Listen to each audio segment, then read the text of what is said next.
surrounding area. They have the products you want and the local service you deserve. MR Systems wireless internet service for home or business includes unlimited data, unlimited streaming, and unlimited calling. Plans start at just $48 a month and get a free Roku 4 lease with our media packages. Get the speed you need with MR Systems Wireless. Call them at 935-2100. That's 935-2100 for MR Systems Wireless. Ace is the place with the helpful hardware, folks. Ace now offers free assembly and free delivery, so it's never been easier to get a great grill for your family, like a Weber gas grill, a Traeger wood pellet grill, or a Big Green Egg charcoal grill. Only at your neighborhood Ace. Around the block. What you need in stock. With people who know their grills. This is Brad from Gibson Ace Hardware in Clinton, Illinois. Stop in to see us, the helpful place at 114 North Madison Street, Clinton.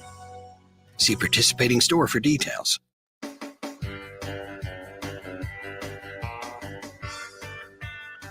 The annual Clinton Apple and Pork Festival to benefit the DeWitt County Museum's C.H. Moore Homestead is this Saturday and Sunday on the Homestead grounds on Business Highway 51 on Clinton's north side. Tour the museum and enjoy the over 30 food booths that are operated by local nonprofit groups to support their efforts throughout the year. The entire community gets involved with events on the square and all over town. Come to Clinton this Saturday and Sunday for a step back in time and tune into the Big 1520 across Central Illinois, 92.3 FM in DeWitt County and 106.5 FM in McLean County. WHOW all weekend for expanded coverage. Brought to you by Encore Thrift Store, located at 10840 Route 10 East in Clinton, employing people with disabilities. We're worth the trip.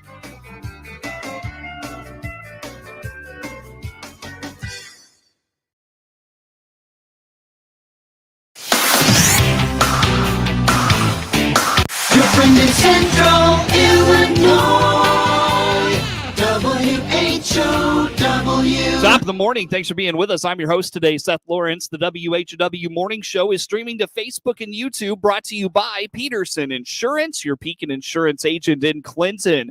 My guest on the phone in this segment of the show is Tony Kirkman, Executive Director of the Piatt County Mental Health Center. Good morning, Tony. How are you, sir? I'm well, Seth. Thank you. Thanks for coming on and talking with us as always. Good to have you on the show. And Tony, let's get right to it, my friend. Let's dive into Illinois Youth Survey data. I know our last couple of visits, first visit a couple months ago, data was just kind of sprinkling in. You didn't have a complete picture of what was going on. It was just kind of what you were hearing from folks that had seen it. Last month, I think we had a little bit more of a grasp on what was in it and some concerns that you had. And now I think it's all, if I'm not mistaken, I could be very wrong. But if I'm not mistaken, you've got a pretty good grasp on what is in data this year, what it's telling you. We did kind of a deep dive on it last month, but just remind us, Illinois Youth Survey, I know you particularly focus on kind of the mental health side of this, but what else does it dive into? What are some of the other things that are in this? Sure, yeah. So again, just for our listeners, the Illinois Youth Survey is put on by the University of Illinois School of Social Work, specifically the Center for Prevention, Research, and Development. And it is a self-report survey that all 8th, 10th, and 12th graders complete. And so for this year, the 2020, we had all of our DeWitt and Piatt schools take this within the first 3 months of 2022. And as you had mentioned, yes, the results came back in late July or early August. And so if anybody is interested in getting all of the data, I'd encourage them just to type in Illinois Youth Survey and then find their associated county, and it will give you a summary report of what your youth are self-reporting. So, last time we talked, it was looking at substance use and looking at some of the mental health numbers. For me, the big concern for substance use was the permissive parenting. Essentially, there is a question on the survey that says, out of the students that are actively using alcohol or an illegal substance, where are they getting it from? And one of the choices is knowingly getting it from our parents. And so That's not sneaking it out of the liquor cabinet when the old man's not looking. This is come and sit down and consume this substance with me. Or probably in the best case scenario is, I know you're going to drink or whatever. I want you to do it in the safety of my home. And so we're looking at that number. We're also looking at as you mentioned, the mental health numbers. There are two questions on there that are really a concern. Is one of them asks, have you seriously considered attempting suicide? And the second question is, feel so sad or hopeless almost every day for 2 weeks or more in a row that you've stopped doing some usual activities. And what we're looking at from the report is the DWIT numbers are the 10th graders, when asked the question, are you seriously considering or attempting suicide, 27% of the 10th graders and 31% of the 12th graders are affirming that answer, which is quite scary.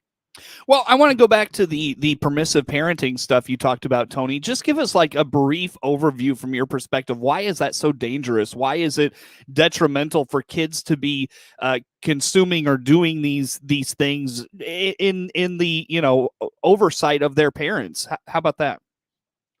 I think it sends a very dangerous message to our youth of the reality, Seth, is that their brains are still developing. Our brains don't quit developing until around the age of 23 to 25 years of age. And we could be doing some long-term damage by introducing foreign substances that will impact and influence our developing brain. I think the other part is that I believe that there is a genetic predisposition to addiction, which is a disease. It's not an issue of moral failure or character flaw. It is a disease. And if we are not careful of putting those safeguards around our children, we could be unintentionally setting them up for years and years of bondage to an addiction. Interesting stuff. When it comes to the mental health data there, Tony, is there correlation in some of this, you think? And not necessarily from the permissive parenting stuff, but like is there correlation in some of this data? And it doesn't have to be, I guess I shouldn't have prefaced that with the mental health side of the survey, but is there correlation at all in other areas of this survey that comes to mind for you? Well, I think that, and I'm really one of the top people that get so tired of talking about COVID. But what we have seen, the data has shown, is that there is a 30% increase in self-reported issues of depression and anxiety in our youth, as well as in our adult population. Here at the center, we're seeing we saw a significant influx of new clients, and sadly, that's caused us to be on a short waiting list, as well as I'm sure almost every behavioral health provider that's in your listening area. I think the concern is that, okay, so now we have youth that are reporting increased levels of anxiety and depression. What are they doing to mitigate those symptoms? And while I can't say one is directly correlated to the other, or in my grad studies it says, correlation does not mean causation. So just because we have two data points that are showing something that are growing at the same time doesn't mean one influences the other. But with that being said, could it be possible, because I'm seeing it in my own adult friends, is exposure to increased stress and anxiety is being met through coping strategies that lead to potential increases in alcohol and illegal substance use. Interesting stuff. And like you said, correlation doesn't equal causation. That's kind of one phrase I've keyed in on recently, but it's just interesting to watch, data points that are I don't know if they're similar, but they just have a lot in common. It's just it's kind of interesting to watch them increase at, alongside each other, if that makes any sense. Yeah, it does. I had a conversation yesterday with a family physician in our county. And the question that I put before him, because he had mentioned, he said, Tony, 40% of my youth that come in here have a related mental health issue that leads to the reason why they're coming in. 40% of them. And so my question, and Seth, I don't have the answer to this, maybe you do, is are our youth experiencing mental health issues at a significantly higher level than we've ever seen it before? Or have our youth not been taught resiliency? Because we're all going to have hard times and we're all going to face difficult things. But if we don't teach our youth resiliency or self-efficacy, like you can get through this, I'm sure there's feelings of hopeless or helplessness. So I don't know which one, that's that chicken and egg question. Is it tougher than it's ever been? Or is it we're not teaching our kids to have more grit?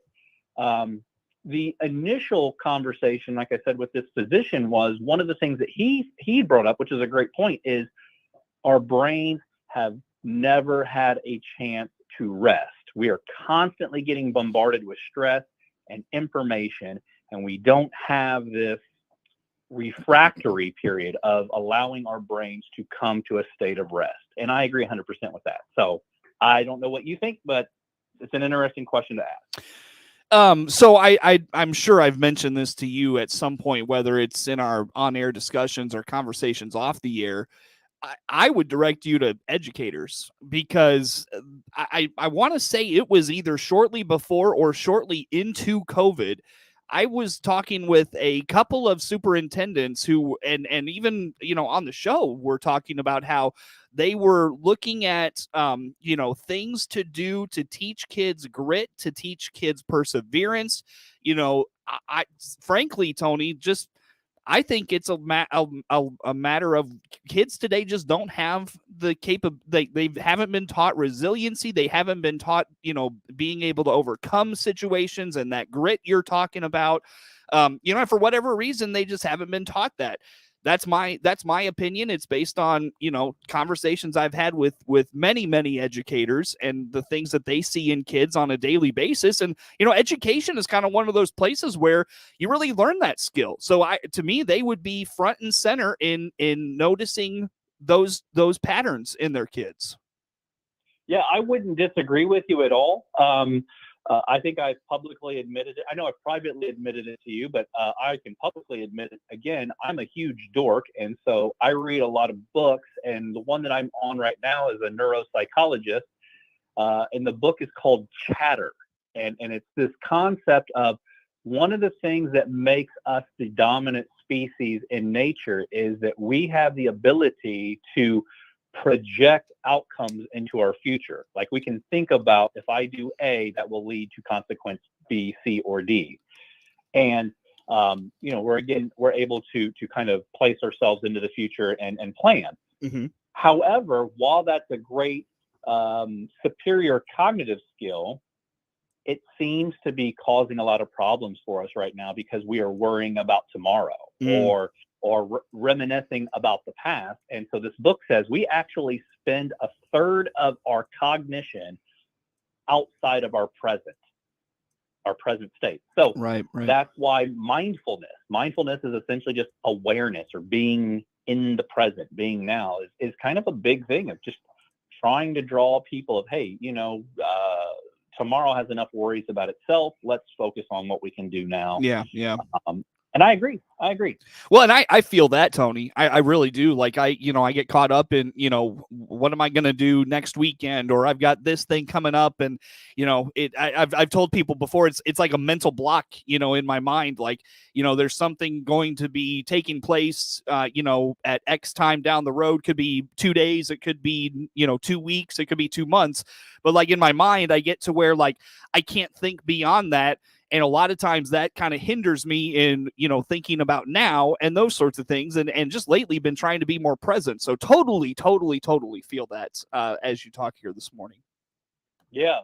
Well, and I'll give you another thing coming out of the Illinois Youth Survey. So as I was talking, we are concerned or worried about future or past. We're getting bombarded with information. So there's a question on the Illinois Youth Survey, and it says on an average school day, so we're already tied up for 7 hours, how many hours do you spend on non-school related screen time? So TV, videos, streaming, video games, smartphone, texting, all of that. There are two that I didn't even think they would come up. One answer is 7 or more hours per day. So the 8th graders said 28% identified with that, 24% of the 10th graders, and 23% of the 12th graders are saying, I'm spending 7 or more hours per day on unschool related screen time. So if we theoretically are saying 8 hours we're sleeping, 8 hours were school, every other bit's on the screen. No break. Right.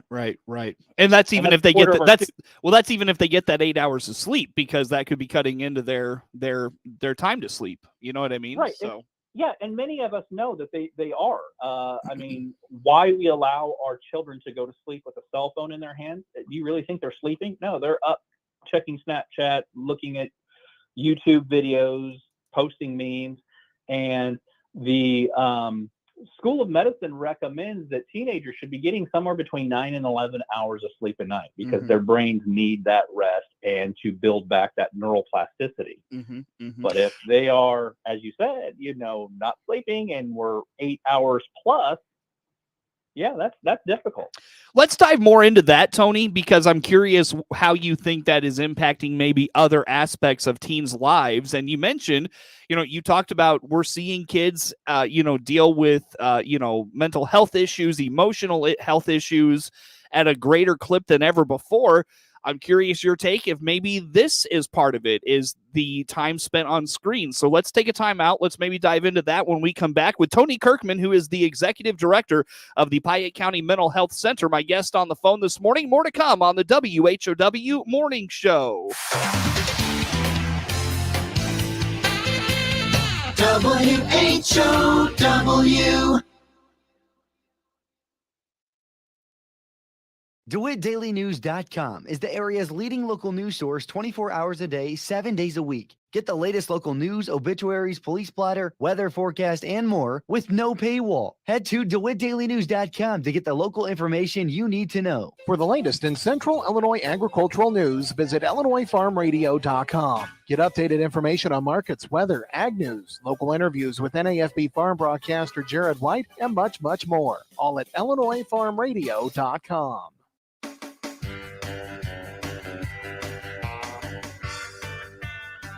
The annual Clinton Apple and Pork Festival to benefit the DeWitt County Museum's C.H. Moore Homestead is this Saturday and Sunday on the Homestead grounds on Business Highway 51 on Clinton's north side.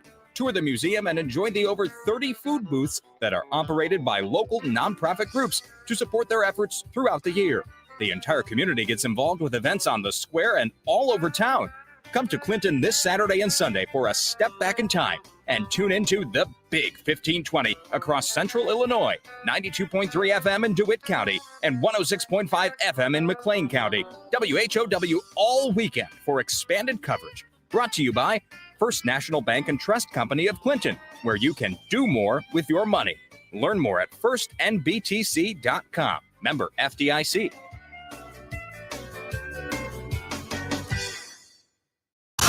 Your fall guys are ready. Now is the time to gear up for fall at Sloan's. Get 4.9% for 60 months on John Deere Z300s and 500s. 3.9% for 60 months on commercial Z900s. 4.9 and 3.9 for 60 months. Some restrictions apply. See Sloan Implement for details. Offer ends 10/28/22. How will you make the most of your mow?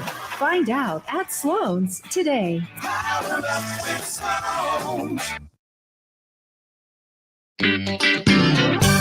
Your friend in Central Illinois, WHOW. WHOW. Once again, good morning. Thanks for being with us. I'm your host today, Seth Lawrence. The WHOW Morning Show is streaming to Facebook and YouTube, brought to you by Peterson Insurance, your Pekin Insurance agent in Clinton. Again, my guest on the phone today is Tony Kirkman. He is the executive director of the Piatt County Mental Health Center. Tony, we left off that last segment talking about kids being on their devices for almost a third of their day.